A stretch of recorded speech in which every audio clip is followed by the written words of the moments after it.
আজকে আমি চলে এসেছি গণেশ ঠাকুর দেখতে। আজকে হচ্ছে 27শে আগস্ট, আর 27শে আগস্ট হচ্ছে গণেশ চতুর্থী। তা আমি চলে এসেছি টালিগঞ্জ ফাঁড়িতে। টালিগঞ্জ ফাঁড়ি থেকে যেটা টালিগঞ্জ ব্রিজের দিকে চলে যাচ্ছে, সেখানে হয়েছে একটি সুন্দর গণেশ ঠাকুর। ঠিক ব্রিজে ওঠার মুখেই এখানে হয়েছে গণেশ ঠাকুরটি। আর এই গণেশ ঠাকুরের সবথেকে ইউনিক ব্যাপার যেটা লাগলো, এটা হচ্ছে নীল বর্ণের গণেশ। দেখো গণেশ ঠাকুরের সাদা দেহ, মানে সারা দেহটাই পুরো নীল রঙের। আমরা সাধারণত গণেশ ঠাকুরকে সাদা রঙের কিংবা হালকা বাসন্তী কিংবা হলুদ রঙের অনেক দেখেছি, কিন্তু এই নীল বর্ণের গণেশ ঠাকুর এরকম প্রথম দেখলাম। তাই এখানে এই ইউনিক ব্যাপারটা করা হয়েছে। এখানে প্রতি বছরই গণেশ ঠাকুরের কিছু না কিছু আলাদা রঙের হয়, তা এবছরে হয়েছে পুরোপুরি নীল রঙের গণেশ, যেটা দেখে খুবই ভালো লাগলো আর সেটা তোমাদের সঙ্গে শেয়ার করলাম। এটা হয়েছে পুরো টালিগঞ্জ ফাঁড়ি। টালিগঞ্জ ফাঁড়ি থেকে যে রাস্তাটা টালিগঞ্জ ব্রিজের দিকে চলে যাচ্ছে, ঠিক সেখানেই হয়েছে। আর এই নীল গণেশ যেখানে হয়েছে তার পাশ দিয়ে যে গলি ঢুকে গেছে, সেই গলির ভেতরে আরেকটা গণেশ ঠাকুর হয়েছে, সেটিও আমরা দেখতে যাচ্ছি। এই যে দেখো তার লাগার মারা আছে, আর সামনেই হচ্ছে এই গণেশ ঠাকুরের মণ্ডপটি।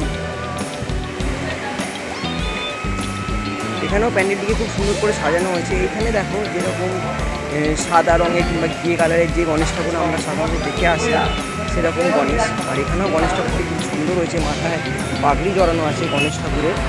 এই যে দেখো শ্রী শ্রী গণেশ পুজো 2025 আদি দুর্গা মঞ্চ প্রেজেন্টস। এখানে দুর্গা পুজোও হয়।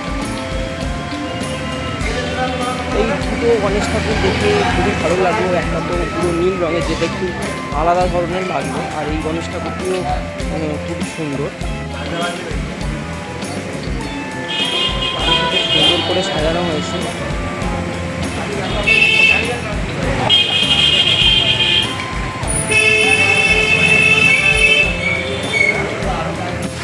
এই দুটি গণেশ ঠাকুর দেখলাম এবং সেটি তোমাদের সঙ্গে শেয়ার করলাম। ইতিমধ্যে রাস্তায় খুব বৃষ্টিও নেমে এসছে। এই যে পাশ দিয়ে যে গলিটা ঢুকে গেছে, ওই গলির ভেতরেই আরেকটি পুজো হয়। দেখো ঝমঝম করে বৃষ্টি পড়ছে। এখানে দুর্গা ঠাকুরও হয়, যে পুজোর থিম ওখানে দেওয়া ছিল। আর গণেশ ঠাকুরের এখানে একটি টাকার মারা আছে, যার উল্টো দিকে নীল রঙের গণেশ ঠাকুর।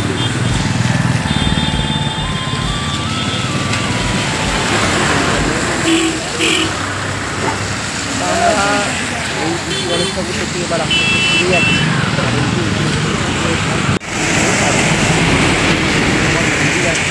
ভিডিওটি কীরকম লাগলো সেটি অবশ্যই কমেন্ট করো, যদি ভালো লাগে শেয়ার করে।